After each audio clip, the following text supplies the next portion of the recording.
FTP நேயருக்கு வணக்கம். இன்று நம்முடன் ஐயா ரவீந்திரன் துரைசாமி இணைஞ்சிருக்கார். சார் வணக்கம். வணக்கம் சார். வணக்கம் சி. சார், தமிழ்நாடு முழுக்க டூர் போயிட்டு வந்தீங்களா சார்? எப்படி சார் இருக்கு மக்கள் மனநிலை? எப்படி களம் எப்படி இருக்கு? எடப்பாடி பழனிசாமியோட எதிர்ப்பு மக்கள் மனநிலையில பெரிய அளவில். அதாவது எடப்பாடி பழனிசாமி அவர்கள் 2021 மேல அவர் நடந்த அரசியலோட அந்த பாதிப்பு அவருக்கு 24 இருந்தது. அது 26லயே தொடருது.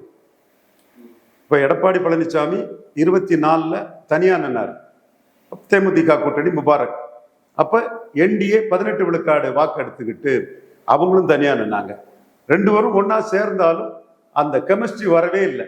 ஊடகத்துல 4 பேர் அந்த கெமிஸ்ட்ரியை உருவாக்க நினைச்சாலும் கிரவுண்ட்ல அந்த கெமிஸ்ட்ரி வரல. எடப்பாடி பழனிசாமி தலைமைய 24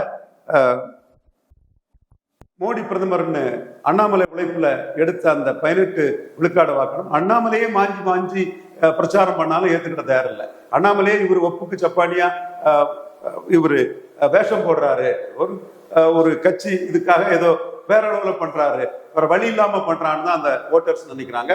எடப்பாடி பழனிசாமி அவங்க ஏற்றுவிடக்கூடிய மனநிலையில இல்லை. ஆக்சுவலா எடப்பாடி பழனிசாமி அதை கண்டினியூ பண்ணியிருப்பாருன்னா 21 அலையன்ஸை கண்டினியூ பண்ணியிருப்பாருன்னா கெமிஸ்ட்ரி இருந்திருக்கும். பிரேக் பண்ணிட்டு திரும்ப அதை ஒட்டும் போது அந்த கெமிஸ்ட்ரி தெளிவாகவே இல்லை. பிஜேபி கொடுத்த குறைஞ்ச சீட்டுகள், பிஜேபி கொடுத்த வீக்கான சீட்டுகள், இது எல்லாமே அந்த ஓட்டர்ஸ் மத்தியில நாங்க இவ்வளவு சீட்டை வாங்கிக்கிட்டு எடப்பாடிக்கு ஏன் ஓட்டு போடணும், நாங்க மோடி பிரதமர்னு அண்ணாமலை தலைவராக தான் வாக்களிச்சுமே தவிர எடப்பாடி பழனிசாமிக்கு வாக்களிக்கிற அந்த கருத்தை இந்த அணியை சேர்ந்த பல என்டிஏ சேர்ந்த அத்தனை பேருமே சொல்றதை நாம கண்கூடா பார்க்க முடியுது. தமிழ்நாட்டில் எல்லா பகுதிகளிலுமே அதை தெளிவாகவே சொல்றாங்க. அடுத்தாலும் அவருக்கு கிடைச்ச ஒரு பெரிய வாய்ப்பு என்னன்னா, அவர் சேலம், தர்மபுரி, விழுப்புரம், சிதம்பரம், கள்ளக்குறிச்சி, நாமக்கல், கடலூர்ல தேமுதிக நின்று 27 விழுக்காடு எடுத்தால அவர் நின்னா 37 கிடைச்சிருக்கு. ஏன்னா தேமுதிகவுக்கு வன்னியர்கள் மத்தியில ஒரு ஓட் டிரான்ஸ்பர் அவரால் பண்ணி கொடுக்க முடியல. அப்ப கடலூரையும் சேர்த்துக்கிடுங்க. இந்த ஒரு பகுதிக்குள்ள அவர் மு.க. ஸ்டாலினை விட இண்டிவிஜுவலா பெரிய தலைவர்.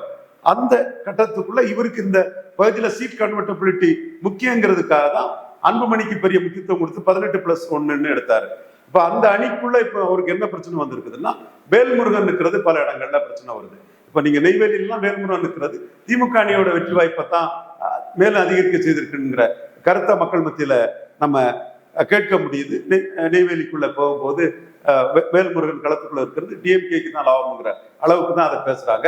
ஸோ அடுத்தால டாக்டர் ராமதாஸ் சசிகலா தரப்பு அந்த வேட்பாளர்களும் இது எடப்பாடிக்கு அங்க ஒரு நெருக்கடி இருக்குது. எல்லாத்துக்கும் மேல விஜய் களத்துக்குள்ள வர்றதும் எடப்பாடிக்கு தான் அதிக பாதிப்புங்கிறத வட தமிழகத்துல பார்க்க முடியுது. காரணம், விடுதலை சிறுத்தைகள் வாக்குகளை திருமாவளவன் தெளிவா கன்சாலிடேட் பண்ணி தன் பக்கத்துல இருந்து சிதற விடாம பாத்துக்கிறாரு. அதுல தேமுதிகவில் சேர்ந்த பரையர் சமூக மக்களும் பெரிய அளவுல அதுக்கு துணை நிற்கிறாங்க. திருமா தலித் கிறிஸ்தவர்கள் மத்தியில விஜய் ஒரு பிஜேபிக்கு ஆளுங்கிற ஒரு கருத்தையும் பாசிச பாஜகங்கிறத சொல்லலைங்கிறதும் எஃப்சிஆர்ஏ அந்த ஃபண்ட் இதுக்கோ மற்ற இதுக்கோ அவர் தெளிவான ஒரு அரசியலை பண்ணலன்னு பல இஷ்யூஸை சொல்லி அவங்க தெளிவா விஜயை தலித் கிறிஸ்தவர்கள் மூலம் மற்ற தலித் பறையர்கள் மத்தியில விஜய்க்கு அந்த தாக்கமும் அந்த மக்கள் மத்தியில இல்லாத ஒரு அரசியலை தெளிவா பிசிகாவினர் செய்யறாங்க. அது மட்டும் இல்ல, தேமுதிக அணியில பிசிகாவுக்கு ஒரு பெரிய முக்கியத்துவம் கொடுத்து திட்டக்குடி இங்கெல்லாம் பார்க்கும்போது பிசிகாவோட தாக்கம் பெரிய அளவுக்குள்ள தெரியுது. அந்த அதிமுகவுக்கு எதிராக திராவிட முன்னேற்ற கழக வேட்பாளர்களும் பரையர் சமூகத்தையும் பிசிகாவுக்கும் மிக முக்கியத்துவம் கொடுத்து களமாடுறாங்க. அவங்களுக்கு பெரிய பிரியாரிட்டி கொடுத்து அந்த அரசியலை முன்னெடுக்கிறாங்க. லெப்பக்குடிக்காடு போன்ற பகுதிகளில் முஸ்லிம்கள்ட்ட பிரச்சாரம் பண்ணும்போது திமுக அமைச்சர் அதிக ஓட்டை நீங்க போல் பண்ண வேண்டியது உங்க கடமை, மற்றவங்களோட அதிக அளவு ஓட்டை நீங்க போல் பண்ணுங்கிற உங்க கடமைங்கிறத ஆண்டிமடம் சிவசங்கர் அவர் அந்த பிரச்சாரத்துல அதை முன்னெடுக்கிறத நான் கண்கூடா பார்த்தேன். இந்த களத்துக்குள்ள வட தமிழக நிலைமையில திமுகவோட பலம், வட தமிழகத்துல திமுக பலமான கட்சி ஒண்ணு. ரெண்டாவது, விடுதலை சிறுத்தைகள் பலம், காங்கிரஸோட கிறிஸ்தவ முஸ்லிம்கள் பலம், கூடுதலா தேமுதிகவோட எல்லா ஜாதிக்காரங்களும் தேமுதிக இருக்காங்க. தேமுதிக காரங்க சின்சியரா பணம் கூட கொடுக்கானா கேப்டன் விஜயகாந்த் புகழை காப்பாற்றணும், விஜயகாந்துக்கு வெற்றியை நம்ம காணிக்க ஆக்கணும், விஜயகாந்த் புகழ் நீடிச்சு நிலைக்கணுங்கிறத நம்ம அணியை வெற்றி ஆக்கணும்னு விஜயகாந்த் மேல பற்றுதல் கொண்ட தேமுதிகவினர்கள் எல்லா ஜாதிக்காரங்களும் வராங்க. குறிப்பா பரையர் சமூக தேமுதிக கேடர்ஸ் வந்து விசிகாவோட இணைஞ்சு ஒர்க் பண்றத தெளிவாகவே பார்க்க முடிஞ்சுது. ஸோ எந்த ஒரு கூட்டம்னாலும் தேமுதிக காரங்க தலையில தேமுதிக கொடியை கட்டிக்கிட்டு தெளிவா வந்து இருக்கிறதையும் பார்க்க முடியும். ஸோ இந்த அணிக்கு வந்து ஒரு அர்த்மெட்டிக்கல் ஸ்ட்ரென்த்தும் விசிகா தேமுதிக அப்படி கெமிஸ்ட்ரி ஒர்க் அவுட் ஆகக்கூடிய அளவுக்கு தன்மைக்கும் தெளிவாக இருக்குது. பிளஸ் ஸ்டாலினுக்கு லீடர்ஷிப் வந்து வன்னியர் பெண்கள் மத்தியிலே ஒரு ரீச்சை கொடுத்திருக்கிறது எனக்கு ஆச்சரியமா இருந்தது. அப்ப இவரு ஏவா வேலு அவரை வசந்தம் கார்த்திகேயன் தொகுதி ரிஷிவந்தியன் தொகுதியில் உள்ள பிரச்சாரம் இதுல இருக்கும்போது பார்த்து பேசுறேன். அப்போ ஒரு பிரச்சார கூட்டத்துக்கு வந்த லேடிஸை பார்க்கும்போது வன்னியர் லேடிஸ் நிறைய வந்திருந்தாங்க. அவங்க எல்லாமே வந்து முன்னாடி காலகட்டத்தில் எம்ஜிஆர் ஜெயலலிதாவுக்குள்ள இருந்த அந்த கிரிப் வந்து அந்த புகழ் வந்து ஸ்டாலின் அவர்களுக்கு இருக்கு. 100 பெண்கள் ஓட்டர்ஸ்ல 45 50 வரை முக ஸ்டாலின் கிடைக்கிற அளவுக்கு நான் வன்னியர் கம்யூனிட்டி வந்து பெரிய அளவில் திமுக ஆதரிக்கும் நான் கணக்கு போடல. ஆனா வன்னியர் பெண்கள் மத்தியில ஸ்டாலினுக்குள்ள இதை வந்து மணல் மேல்பேட்டையா ஒரு பதில பிரச்சாரம் பண்ணும்போது பிரச்சாரத்துக்கு வந்த மக்கள்கிட்ட நான் தெளிவாகவே பார்த்தேன். இதை தாண்டி நாம இங்க இருந்துட்டு நாம அதுக்கு பிறகு போனது கொங்கு மண்டலம் போனேன். செந்தில் பாலாஜிய வந்து சந்திச்சு பேசும்போது அவரோட ஆர்கனைசிங் கெப்பாசிட்டி நெட்வொர்க்கு அவர் வந்து எப்படி ஒரு எலெக்ஷன் நடத்தணும் போல் மேனேஜ்மெண்ட் என்னங்கிறதுல அவர் எக்ஸ்ட்ராடினரியா இருக்கிறாரு.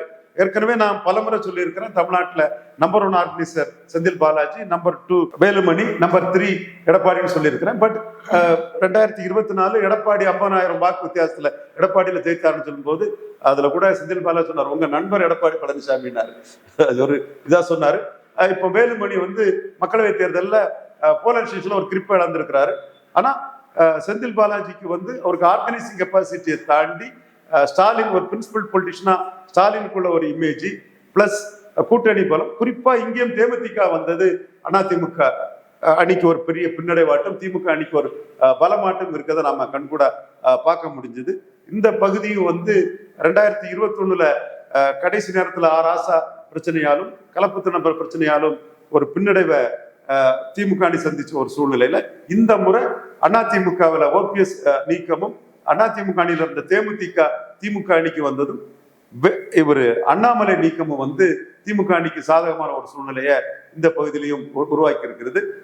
என்னோட பார்வையில திராவிட முன்னேற்ற கழக அணி 45 விழுக்காடு வாக்கு தாராளமா தாண்டுவாங்க. விசில் சத்தத்தால தாவேக்கால அதிகம் பாதிக்கப்படுறது எடப்பாடி பழனிசாமி தாங்கிறது நமக்கு கண்ணெதிர தெரியுது. ஸோ எடப்பாடி பழனிசாமிக்கு லீடர்ஷிப்புங்கிறது பல தரப்பால ஏற்றுக்கொள்ள முடியாத ஒரு லீடர்ஷிப்பா இருக்குது. வன்னியர் மண்டலத்துல நான் வன்னியர்கள் மத்தியில எடப்பாடி பழனிசாமிக்கு வந்து ஒரு பெரிய எதிர்ப்பு அலையே இருக்கிறத நம்ம பார்க்க முடியுது. அல்லது எடப்பாடி பழனிசாமியை ஏற்றுக்கொள்ள முடியாத ஒரு தன்மையை அந்த சமூகங்கள் மத்தியில நம்மளால பார்க்க முடியுது. அதே மாதிரி கொங்கு வேளாளர் அல்லாதவர்கள் மத்தியிலையும் மேற்கு மண்டலத்திலும் எடப்பாடி பழனிசாமிக்கு எதிரான ஒரு நிலைப்பாட்டில் அவங்க இருக்கிறதும் தெரியுது. பட் கொங்கு வேளாளர் சமுதாயத்தை சேர்ந்த சில தொழிலதிபர்கள் எடப்பாடி பழனிசாமிக்காக ஒர்க் பண்றாருங்கிறத அந்த கம்யூனிட்டியை சேர்ந்த ஒரு திமுக கேண்டிடேட்டே நம்ம கிட்ட பதிவு பண்ணாரு. அது அவருக்கு ஒரு சின்ன கெய்னாட் இருக்கு. பட் அந்த ஓவரால் பொசிஷன் வந்து கொங்கு மண்டலத்திலே வந்து எடப்பாடிக்கு அந்த கிரிப் வந்து இறங்கிட்டு தான் இருக்குங்கிறது நமக்கு தெரியுது. இந்த முறை 24ஆம் ஆண்டு மக்களவை தொகுதி ரிசல்ட் கொங்கு மண்டலத்தில் இருந்தோ அதை ஒட்டியே சட்டமன்ற தேர்தல் ரிசல்ட்டும் இருக்கிறதுக்கான வாய்ப்புகள் தான் இருக்குது. காரணம் திமுக அணியில இருந்த தேமுதிக இங்க வந்ததும் பாஜக அங்க சேர்ந்தது மக்களவை தேர்தல் புற சேர்ந்தது ஒரு பிளஸ்ஸா தான் இருக்குது. அவங்களும் இந்துத்துவாவை முன்னெடுத்து தான் அந்த இதை கொண்டு போகணுங்கிற ஒரு தன்மையும் அதுல அதிமுகவில் ஒரு சிலர் மத்தியில இருக்குது. பட் ஒரு ஆர்கனைசிங் கெப்பாசிட்டியில செந்தில் பாலாஜி மேல நிற்கிறதும் இந்த முறை கொங்கு மண்டலத்துல திராவிட முன்னேற்ற கழகமே அதிக இடங்களை பெறுகிற ஒரு சூழ்நிலையும் இருக்கிறத நம்ம கண்கூடா பார்க்கிறோம். ஓவரால் தென் மண்டலத்தையும் நாம எடுத்து பார்த்தோம்னா தென் மண்டலத்துல பல செல்வாக்கான அதிமுக எம்எல்ஏக்கள் கூட எடப்பாடிக்கு இமேஜ் முக்குளத்தூருக்கு எதிராக இருக்கிறது வந்து வெற்றி வாய்ப்பை தடுக்குது. அப்புறம் எல்லா நாடார் சங்க தலைவர்களையும் நான் சந்திச்சு பேசினேன். அதுல அனிதா ராதாகிருஷ்ணனும் நாடார் திமுக திராவிட முன்னேற்ற அமைச்சர் அனிதா ராதாகிருஷ்ணன் நாடார் சங்கங்களை திமுக அணிக்கு ஆதரவு ஆர்கனைஸ் பண்ணிட்டு இருக்கிறாரு. நானும் நாடார் சங்க தலைவர்களை சந்திச்சு பேசும்போது அவங்களோட ஒரு மனநிலை என்னன்னா எடப்பாடி பழனிசாமியை தோற்கடிக்கிறது தான் ஒட்டுமொத்த நாடார்கள் அரசியலுக்கு 2026க்கு பிறகு ஒரு நன்மை பயக்கும். ஜெயலலிதா வந்து தோற்கடிச்ச பிறகுதான் நாடார்களை மதிச்சாங்க. இப்போ எடப்பாடி பழனிசாமி ஒட்டுமொத்தமா கன்னியாகுமரி மாவட்டத்துல நாடார்களை மதிக்கல, நெல்லையில மதிக்கல, சென்னையில மதிக்கல, கொங்கு மண்டலத்துல மதிக்கல, எங்கேயுமே நாடார்களை மதிக்காம நாடார்களை உதாசீனப்படுத்தி கூடிய ஒரு அரசியல் இருக்குது. உங்க முடிவு கரெக்ட். நீங்க 2024 எடப்பாடி பழனிசாமிக்கு எதிராக நெல்லை, தூத்துக்குடி, கன்னியாகுமரியில டெபாசிட் இழக்க செய்வேன்னு சொல்லி அந்த பணியை செய்த மாதிரி இப்பவும் நாடார் பகுதிகளில் எடப்பாடி பழனிசாமிக்கு ஒரு பெரிய பின்னடைவை கொடுத்தாதான் 2026க்கு பிறகு நாடார் அரசியலுக்கு ஒரு முக்கியத்துவம் இருக்குங்கிற கருத்தை நாடார் சமூக மக்களும் தெளிவா சொன்னாங்க. சோ ஒட்டுமொத்த தமிழகத்துக்குள்ளே எடப்பாடி பழனிசாமிக்கு இமேஜ் 2021க்கு பிறகு அவருடைய நடவடிக்கைகளால மிகவும் குறைஞ்சிருக்குது. அதன் வெளிப்பாடு 2026 சட்டமன்ற தேர்தலில் தெள்ள தெளிவா தெரியும். குறிப்பா அவருக்கு சீட் கன்வெர்ட் ஆகும்னு நான் சொன்னக்கூடிய பகுதியிலேயே அவர் இப்ப திணறதையும் தள்ளாடுறதையும் தெளிவாக பார்க்க முடியும். சார், களத்துல விஜய் கீழே போறது, சீமான் மேல வராது சார், அதை பத்தி நீங்க என்ன சார் நினைக்கிறீங்க? அதாவது விஜயோட நடவடிக்கைகள், அவங்களுடைய இந்த டாக்டிஸ் வந்து மக்களுக்கு புரிய ஆரம்பிச்சிருக்கு. இப்ப நீங்க விஜய் வந்து தொடர்ந்து பிரச்சாரம் பண்ணல, பல இஷ்யூஸ்ல அவருக்குள்ளேய கருத்தை வந்து தெளிவா சொல்லல. குறிப்பா அது மக்கள் மத்தியில வந்து அவர் மீது ஒரு சந்தேகத்தை ஏற்படுத்தி இருக்குது. அவர் வந்து பகுதி நேர அரசியல்வாதியா தான் இருப்பாரு, சீமான் மாதிரி முழு நேர அரசியல்வாதியா இருப்பாருங்கிற ஒரு சூழல் இல்லை. குறிப்பா முக்கியமான இஷ்யூ வந்து அந்த இலவசங்கள் தொடர்பான இஷ்யூவை தான் மக்கள் முக்கியமா பேசுறாங்க. இலவசத்துக்கு ஆதரவா இருக்கக்கூடிய மக்கள் மத்தியில் அது ஒரு இஷ்யூ இல்லை. இலவசத்தை எதிர்க்கக்கூடிய ஓட்டர்ஸ் வந்து எஜுகேட்டட் ஓட்டர்ஸ், ஐடி கம்பெனில வேலை பார்க்கக்கூடியவங்க, மாற்றம்னு விரும்பக்கூடியவங்க, இந்த இலவச அரசியலை வெறுத்து தான் மாற்றத்தை விரும்புறாங்க. அவங்க மத்தியில விஜய் போய் எக்ஸ்போஸ் ஆயிட்டாரு. பல அரசியல் விமர்சகர்கள், நந்தகுமார் போன்ற சகோதரர்கள்லாம் விஜய் வந்து இலவச அறிவிப்புல வந்து தான் ஒரு மோசடியான ஒரு தலைவர், மக்களை ஏமாற்றக்கூடிய ஒரு தலைவர்ங்கிறத அவரு மக்கள் மத்தியில வந்து அம்பலப்பட்டு இருக்கிறாருங்கிற கருத்தை சொல்றாங்க. அது நான் கிராஸ் செக்ஷன்ல பார்த்த அளவுல இவரு என்ன இலவசத்தை பேசிக்கிட்டுங்கிறாங்க. குறிப்பா வந்து விஜயோட மகளிர் அணியினர் என்ன சொன்னாங்கன்னா, எங்களுக்கு இலவச பஸ் தேவையில்லைன்னு சொன்னாங்க. விஜயும் சர்க்கார் படத்துல இலவசங்களுக்கு எதிராக கடுமையா நின்னாரு. இப்போ அவர் இலவசங்களை வந்து திமுக அதிமுகவுக்கு போட்டியா பண்ணும்போது இதுவும் ஒரு திராவிட கட்சி தான், இது ஏமாற்றம் தான், இது வந்து ஒரு சந்தர்ப்பமா என்ன கிடைக்குது நம்ம பாப்புலாரிட்டிங்கிற இதை பார்ப்போங்கிற அளவுல வந்த ஒரு முழுமையான ஒரு இயக்கம் இல்லை, ஒரு பார்ட் டைம் பொலிட்டிஷியன் ஆட்டு ஒரு ஏனோதானா தன்மையில தான் இந்த கட்சி போகுதுங்கிறத மக்கள் உணர ஆரம்பிச்சிருக்கிறாங்க. குறிப்பா அவரு 2029 சீமான் மாதிரி தனித்தே போட்டின்னு சொல்ல முடியாம அவர் வந்து உண்மையான காங்கிரஸ் எங்க கூட தான் இருக்குன்னு சொன்னது வந்து அவருடைய ஒரு பலகீனமா மக்கள் பாக்குறாங்க. இப்போ கன்னியாகுமரி மாவட்டத்துல பாஜக ஜெயிக்கிறோம், அங்க இந்து முன்னணி RSS இவங்க ஏறி வந்துருவாங்கன்னு கடைசி நேரத்துல வேணுகோபால், இவரோட கேரளா சீஃப் மினிஸ்டர் கேண்டிடேட், விஜயோட Kerala chief minister candidate Venugopal வந்து கன்னியாகுமரி மாவட்டத்துல இந்த விளவங்கோடு கேண்டிடேட்டுக்காகவும் குளச்சல் கேண்டிடேட்டுக்காக பிரச்சாரம் கொண்டு வரும்போது விஜய் வந்து முழுமையா வந்து உண்மையான காங்கிரஸ் சொன்னதுல அடிபட்டு போனதை நம்ம பார்க்கிறோம். ராகுல் காந்தி முழுமையா வந்து பாஜகவுக்கு எதிராக திமுக அணிக்கான ஆதரவு வளையத்தை ஸ்டாலினை பெரிய அளவுக்கு புகழ்ந்து அதை கொடுத்துட்டு போயிருக்கிறாரு. இதுவும் விஜய்க்கு ஸ்ட்ராட்டஜில வந்து காங்கிரஸ் வாக்காளர்லாம் நமக்கு ஓட்டு போடுவாங்க, இதுல ராகுல் காந்தியை வந்து மோடியோட இதுக்கெல்லாம் பணியாதவர் ஸ்டாலினை பற்றி பெருசா பேசினது வந்து விஜய் அந்த ஜனநாயகம் படத்துக்கு ஒரு பிரச்சனை வந்த பிறகு பாசிச பாஜகன்னு சொல்றதையே விட்டுக்கிட்டு மத்திய அரசை எதிர்க்கிறதையே விட்டுட்டாருங்கிறத இன்டைரக்டா ராகுல் காந்தி எக்ஸ்போஸ் பண்ணிட்டு போறாருங்கிற ஒரு சூழலை வந்து காங்கிரஸ் வாக்காளர்கள் தங்களுக்கு வாக்களிப்பாருங்கிறதையும் என்பதும் விஜய்க்கு வந்து ஒரு பேரிடியா தான் இருக்குது. மேலும் ராகுல் காந்திக்கு அந்த பிரச்சாரம் வந்து ஒரு போலரைசேஷனை தெளிவா கொடுக்குது. இது அவர் விஜய் பிரச்சாரத்துல வரும்போது அந்த கிறிஸ்தவர்கள் வந்து வாக்குப்பதிவும் போது விசிலுக்கு வாக்களிப்பாங்களா இல்லது கை சூரியன்னு போவாங்களாங்கிறதுல அவங்க சர்ச்சில் உள்ள விஷயங்களும் மற்றும் வந்து நம்பகத்தன்மையற்ற, திருமாவளவன் சொல்ற மாதிரி பாசிச பாஜக முதல்ல சொன்னவரு இப்போ சொல்லதுக்கே அச்சப்படக்கூடிய விஜய நம்பி அந்த வாக்கை போடுறதை விட திமுக காங்கிரஸ் விசிக அணிக்கே போடலாங்கிற ஒரு எண்ண ஓட்டம் போலரைசேஷன்ல வந்துட்டு இருக்குது. இதுவும் விஜய்க்கு ஒரு பின்னடைவு தான் கொடுக்குது. அவரோட நடவடிக்கைகள், அவரோட தப்பு கணக்குகள்லாம் அவருக்கு பெரிய பின்னடைவை கொடுக்குது.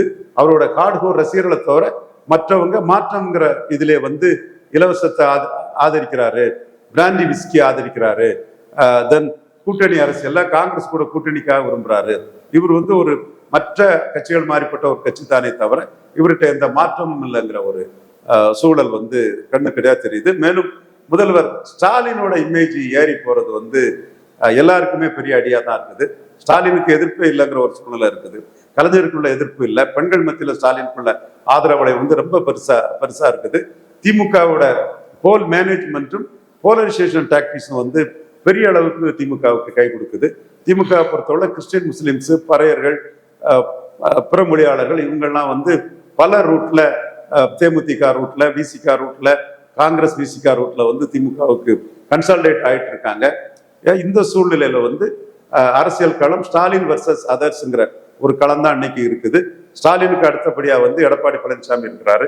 இந்த சூழ்நிலை இப்படியே போனா ஸ்டாலினோட அரசியல் ஸ்டேச்சர், அரசியல் அவருடைய வெற்றிகள் ஜோதிபாசு மாதிரி, நவீன் பட்நாயக் மாதிரி 5 முறை ஜெயித்தார். நவீன் பட்நாயக் 6வது முறை தோத்தாரு, 5 முறை ஜெயித்தாரு. அதே மாதிரி 2026 மட்டும் இல்ல, 2031 ஸ்டாலின் தான் ஜெயிப்பாரு. ஸ்டாலின் வர்சஸ் அதர்ஸ் தான். ஸ்டாலினுக்கு இடையே இங்க இன்னொரு தலைவர் இல்லைங்கிற ஒரு சூழ்நிலையை உருவாக்குங்கிற சூழல் தான் ஏற்பட்டிருக்கு. காரணம், விஜயோட அரசியல் தாக்கம் எடப்பாடியை தான் அதிகம் பாதிக்குது. எம்ஜிஆர், ஜெயலலிதா, செங்கோட்டையன், தென் மற்றும் பிஎஸ் பாபு, தூசி மோகன், லோகேஷ், இப்படி அதிமுக அதிருப்தியாளர்களை எக்கச்சக்கமா இது பண்ணும்போது அதுவும் எடப்பாடிக்கான பாதிப்புன்னு சொல்லும்போது ஸ்டாலின் 57, 62 காங்கிரஸ் கட்சியை பிடிச்சிருந்த காமராஜ் உயரத்துல இன்னைக்கு கூட்டணி பலத்தோட மேலும் கூட்டணியை பலப்படுத்திட்டு இருக்கிறாருங்கிறது மக்கள் மத்தியில தெளிவா தெரியுது. ஸ்டாலினுக்கு பெண்கள் ஆதரவு, ஸ்டாலினுக்கு லீடர்ஷிப்ல கலைஞர் மாதிரி எதிர்ப்பு இல்லாதது, கூட்டணி பலம், இது எல்லாமே போல் மேனேஜ்மெண்ட், பணபலம் தான். எல்லாமே ஸ்டாலினுக்கு ஒரு பெரிய ஆதரவு, மிகப்பெரிய ஸ்வீப்புங்கிறதையும் கொடுக்குது. இதுதான் தமிழக அரசியல் களம். இது 2024க்கு மேல தமிழக அரசியல் களத்தோட அந்த திசை மாறிட்டு அதோட வெளிப்பாடு தான் 2026 வெளிப்படும்.